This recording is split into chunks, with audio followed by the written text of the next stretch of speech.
What's up, everybody? It's your boy Sound Slick. In this video, we are going to talk about my top 5 base spots that I think are the best in my opinion.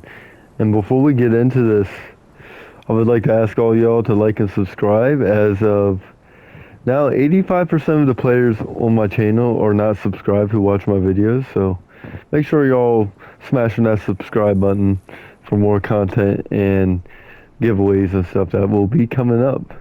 And we are close to 500 as well, so make sure y'all are subscribing. But other than that, let's get into this video on my top 5 favorite base spots. Alright, number 5. Number 5 is actually going to surprise you all, as it's so low on my list, is the Dam. The Dam is a great base for online protection, and it has plenty of space. You put an altar in it and you can bubble it and prevent against gods, but when you don't have a bubble up, it is easily wiped with a Mitra or a Ymir. One of those will take this thing out, no problem. Offline protection for this base isn't the greatest, since you can just come right up to the keyhole and blow straight down and go right in. A lot of people like using those rose frames. It is very good for online defense, but if you're offline and using the rose gates, there's a way around it where you can arrow them if you're really close up on the rose gates. And it will take 1,000 damage for each rose gate frame here in the keyhole. So poison explosive wipes his base if you have those up. But for online protection, this is a great base. You can have a kill room, you can have your map room, any of that inside of here. And it is a great base location if you can get it. And it is one of my favorite spots. But offline protection isn't that greatest. But if you're online, this is an easy base to defend. And that's why it's my number 5. 4 on my list is the SPIRE Chasm, because you can really build this out and you can really it's a good environment to fight in. Since it's cold, you can use black ice weapons, and if people don't come prepared, you can get them with the frigid bite with the black ice weapons, and it's a great place to fight with, like a black ice two-handed sword or a broadsword or daggers. And there's plenty of room for expansions. You go inside of here, there's a lot of stuff you can buff out. You can put a map room down, kill room, and then you can make a hanging base in here and bubble it. And it is a really hard base to raid.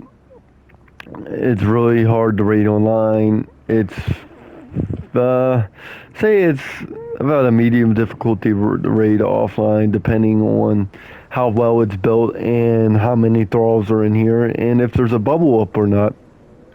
Gods are really hard to use on this base. Set's okay, but it seems like gods don't do much damage inside through here, and it's hard to spawn a god here in this ravine here.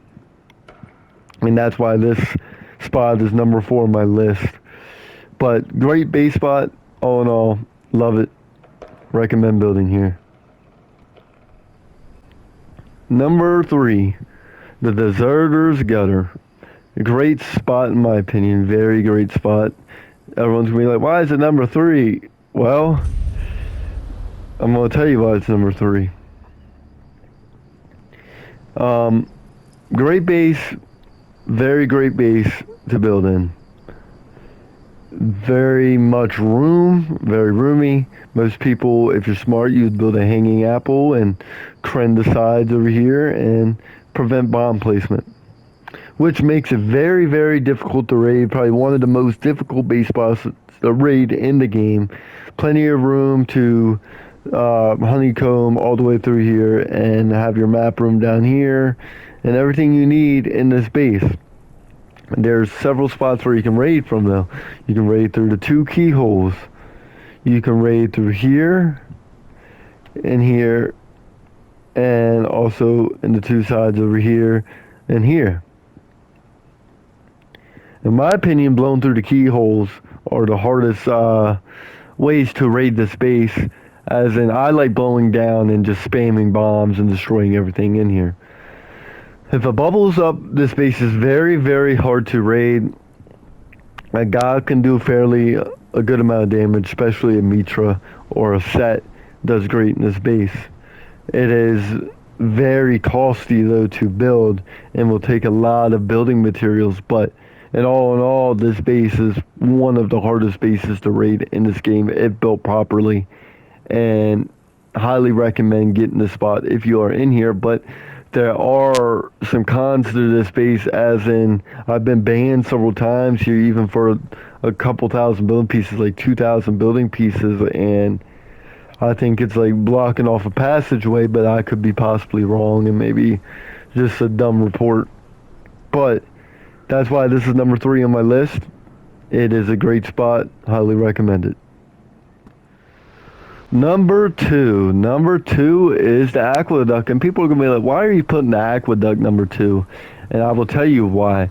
So first of all, when you do this base, you want to block this off so nobody can come up and just be on the bridge. You want to be able to crenn the bridge off where no one can access it, and have you some battle pyramids and vaults down through here where they're forced to PvP up here, and you have enough claim up here where they can't get no fobs or anything too close to your base. And it's a tough raid if they have to go from all the way up here all the way down here just to raid your base.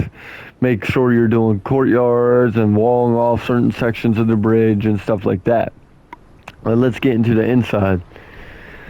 So the inside, you want to try to mesh your foundations inside here when you build it. Block these sides off, but make sure you can get up here and place your Yog altar and like make it flat where nothing is hanging down, and you can have an altar up and you can bubble it, which makes this base very, very, very hard to raid. And I also, quick tip, I use heat stroke in my base, so I put fireplaces down and turn them on and have a floor just for them. It offers plenty of space. You can get the most important benches you need in here. And make sure you have Jabal potions and stuff when you get up here, and have maybe 1 or 2 floors below it. But make sure your base, your ceilings are always 5 foundations high above the crenns in the next floor. So if you build this correctly, this base can be a very painful raid for people who are raiding, and it offers a lot of offline protection if you have your thralls, your golems, and everything in your courtyards. Also, if you need to make a quick exit, boom, jump right off in the water and you're here, and make sure you have some vaults down here where you can place some loot at. But other than that, that's why this base spot makes my number 2 spot on this list. Number 1. So my number 1 favorite spot in Conan Exiles is the Crevice. The Crevice is located up here in the Mountains of the Dead, starting here on the Ghost Trev side. So if you build this base correctly, you are going to have a great time. You do need some time to build it, as it takes a lot of materials, but when you get this built, you have plenty of room. You can offer kill rooms, like a kill room here, kill room down here. Here's the other entrance. You seal it off, just gate it, and you can also build a ceiling base in here with a bubble, and it makes this base a very painful raid. You can block this off, put your map room here, whatever you want. And this base offers a lot of protection against gods, bombs. It's a very costly raid when you want to do this, and you can make it very, very difficult, and it grants a lot of offline protection if it is built correctly. Make sure you have your kill rooms and everything, and make sure you have it buffed out, and everything you need to do. Offers a lot of storage, plenty of protection. I've been god to here several times while being offline, and nobody's gotten in here as I've had this base. Very great base spot, and that's why it makes my number 1 spot on the list. And I highly recommend building this base. If you are also building a home server, this is highly recommended. Very good base spot, very good protection, just amazing spot all in all. And so if y'all enjoyed this video and you want some more top 5s and stuff, let me know. Comment, like, and subscribe. Other than that, you all have a good one. Peace.